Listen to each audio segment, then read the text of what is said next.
Hey there, it's Terry from the Quarter Acre. How are you doing today? I'm doing great, but I'm a little bit nervous to make this video. If you're new here, I am a homeschooling mom of 2 kiddos. I have a son who is 14 and a daughter who is 8. And so this year they're getting ready to start their freshman year of high school and 3rd grade. So why am I nervous to make this? Well, there are so many homeschool options out there for parents, and there are very strong feelings about what type of homeschooling you do. And I'm not talking about like, oh, I'm Charlotte Mason, or oh, I'm more, classical conversations or things like that, or I like The Good and the Beautiful and I like master books. I'm talking about like core types of homeschooling and what some people will vehemently argue is not even considered homeschooling. So let me give you a little background. My son went to school from kindergarten through 6th grade in public school. My daughter went to public school for kindergarten, and then the pandemic hit, and so that last quarter of school they came home and did packet work and Zoom meetings, and it was kind of a mess. And I saw that the next year was going to go online, and I knew that that was not going to be a fit for my kiddos. So I withdrew them from public school and filed a PSA, which is our state's version of like traditional homeschooling, where I'm in total control. I keep attendance. I make sure that they study the courses similar to what they would be studying in school, and yeah, that's pretty much it. I keep work samples in case the state ever wanted to see them, but we don't have to do state testing. We're really not regulated very much. I chose to continue to do IEP testing and stuff like that through our district. So basically we were our own private school because there is no home school in our state. Technically it's a private school affidavit that we file, and it was wonderful and it was amazing. And for 2 years while my son was in 7th grade and 8th grade, it worked phenomenally. My daughter went through 1st and 2nd grade. They did fantastic. My daughter actually worked a whole year ahead, so her curriculum level is actually, she's starting like 4th grade curriculum this fall when she should be starting 3rd grade. So amazing. My son had an extensive IEP and a list of accommodations that went on for pages, and was really far behind across the board except for reading. He was really good with reading and reading comprehension, but I mean couldn't write a sentence, to be honest, when he came home in 6th grade. And in the course of those 2 years, now I can send him down to home, hey, you need to write a letter to someone, and he can sit down and write a multi-paragraph letter with minimal errors and legible penmanship. And the people from the district that tested him were like, whoa, he's on par for so much now. And processing speed is a little bit slower, but that's it. And so he's like a super bright kid, history buff. It's been amazing, this homeschool journey for us. But this year we're making a change. So my son has no interest in going to a 4-year university. Going to college in general, not his thing. School is not his favorite thing. Loves to read, loves to learn, does not enjoy the school format. And that's okay. Did I enjoy school? Way more than he did, or he does, but it's not his thing, and I have to not project onto him. And so he's interested in going to a trade school. He really was interested in shop classes at our local high school or at the local community college. Well, the local community college has some requirements, and I don't want to get into it and get political and whatnot, but they have some requirements that exclude us from being able to participate at the community college level in shop classes, which is really disappointing because him and his dad were going to sign up and do some together. So we put that aside. We worked with our local high school, and if I stayed PSA, we would be able to take him to campus for 1 class a day for ag mechanics, which sounds great in theory, but that was with the caveat that in our state, public high schools have the option, if my son ever wanted to go back to public school, if something happened and I was unable to educate him at home, I got sick or something like that, or he just decided I really want to go back to public school and take more shop classes, the credits that I awarded him as a PSA homeschool, odds are would not be honored. They've never honored them in the past. It's at their discretion, at the district's discretion, but the district has never done it. So we've always been a year-to-year homeschool family. Like, let's see what fits and works for our family for the coming year. We decide that in January, what we're going to do for the fall. And the idea of making a choice for his schooling that would exclude the option of ever going back to public school and exclude him from ever being able to take those shop classes that he really wants to take that could help prepare him for his future career or to get into a trade school, it just didn't seem like a good idea. And so we were faced with the option of we could send him to public school, which we do not think is going to be a successful or healthy environment for him right now to do his core classes like English and math and science and history. Like for a shop class, yeah, we could live with that. A couple shop classes, yes. But for his core curriculum, we didn't see that working. Or we could explore the world of charter homeschooling, joining a public charter at home school.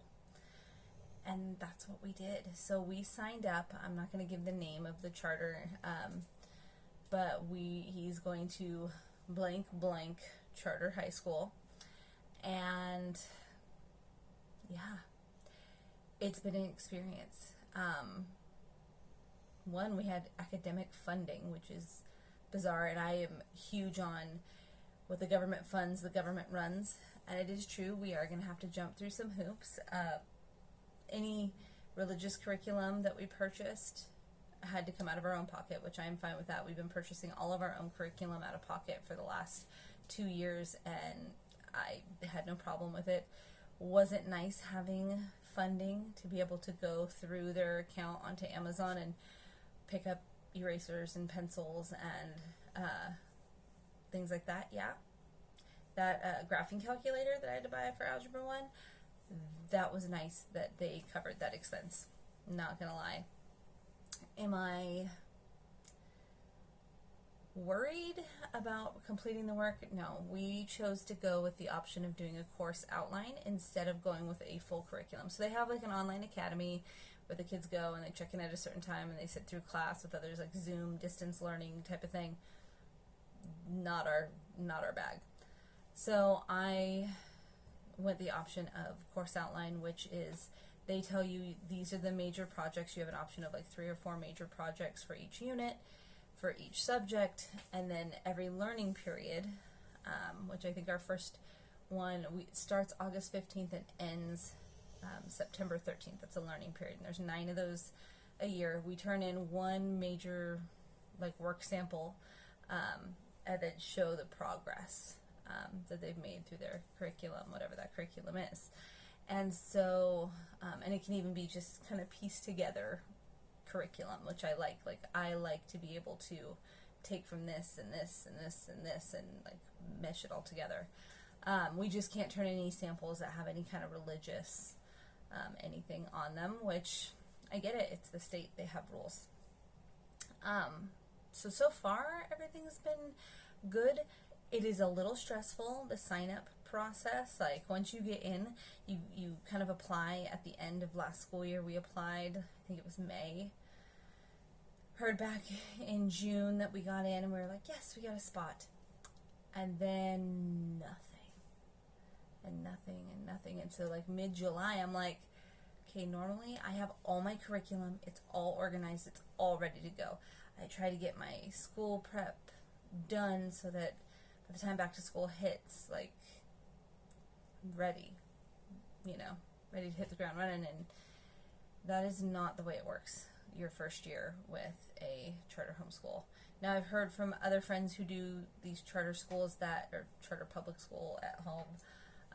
I've heard that they kind of reserve some of their funds to pre-order some of next year's curriculum, on this year's budget, because they're not super picky on like, oh, you have a fourth grader, it has to be fourth grade budget. I don't know if that's different with high school, because like I said, this is our first time around, and I make sure everything I ordered was, you know, aligned with high school grade levels.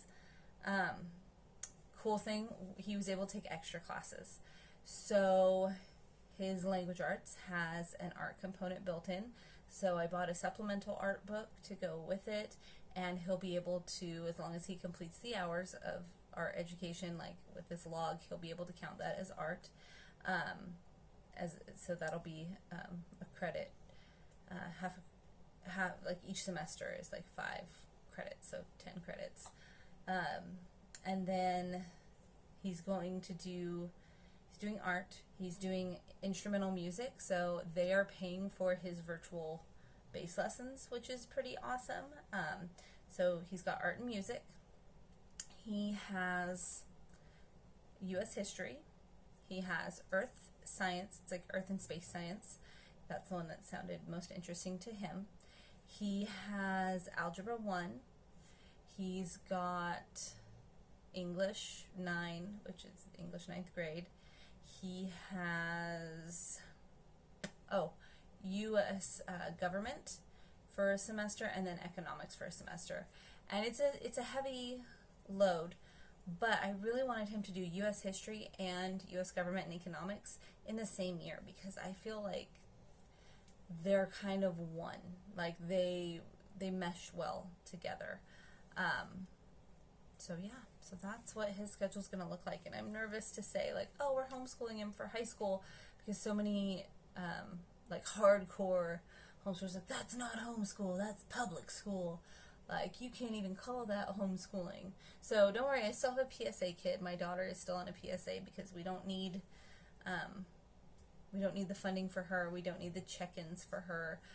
If something happened to me and she had to go back to elementary school for her education, like, you literally just go to your district, and at least in my state, you go to your district, they ask how old she is, when her birthday is, and they place her by age. And that's just the way it goes. So, but it's not that way with high school. You gotta have all these credits and things to graduate. And yes, we could have PSA graduated him ourselves. We did that for his 8th grade graduation. We had a really nice certificate made up, and we got him a robe and a cap, and we took him to this cool pier, and then took him on a field trip after, and it was just really fun. And we totally could have done that for high school, except I felt like I really needed to honor what was going to be most beneficial to him, and I really do believe that going to our public high school his senior year is probably going to be beneficial for him. One of the reasons we're taking such a heavy load of classes this year, and then we're going to take another heavy load of classes next year, is so that his academically rigorous classes will be out of the way. He'll have 1 English class his junior year that he's going to need to take, and then like 5 electives. We're not going A through G classes. That's like 4-year college approved and accepted, and we're not doing that, because even if he decided, you know what, I've decided I want to go to college, we would, and he would, want to do a junior college first, to get the general ed requirements out of the way for the lowest price possible. I am frugal, my husband is frugal, my son is way more frugal than both of us. Like, he is really fiscally responsible, if that makes sense. But he's been a 4-H kid raising pigs, and he's had his own bank account since he was 9, and he's got a few $1,000s saved up in there, and he has a business that he's working on, and he has his farming projects and that he sells, and yeah. So we know that the 4 years straight out of high school is not the path for him, and so we are trying to honor his path and trying to get him as much done at home in these first 2 years of high school as we can, so that then he can go and just enjoy the high school experience and shop classes and things like that. And we've left the door open. If he chooses that, say junior year is looming, and he's like, you know what, I don't want to go back, or things have changed at the junior college and now he can dual enroll, then we're leaving that open. We're not, one of the reasons we went with a public at-home charter is so that we didn't slam the door on any one option. If he wants to graduate from public high school, he can do that. If he wants to stay home and finish high school, he can do that. If he wants to go to the junior college, he can do that. If he wants to go to a trade school and already have some shop classes under his belt, he can do that too. If he wants to get an apprenticeship, his junior, senior year, homeschool and do an apprenticeship, he can do that. He has so many options, and we're just really grateful that there are so many options so that we as homeschool parents can choose what works for our kid. Just like we know there's no one curriculum that is perfect for all kids, we know that there's no one path to success that's perfect for everyone. And so for us, an at-home public charter is what works for high school. For my daughter, the PSA, the private homeschool affidavit, or private school affidavit works, and that's what we're going to go with. So if it's not your choice and you're not a fan, that's great, but no hate in the comments, please. If you have any questions about how it's going, or what to look for in a charter, or any of that information, HSA is really cool, and like look for your state information on what's going on, and look for your district's information, because there are some districts in my state that will absolutely honor PSA credits, no problem, and then there are some that are like, yeah, we could, but we don't. That's where I find myself living, and so we just adapt and overcome.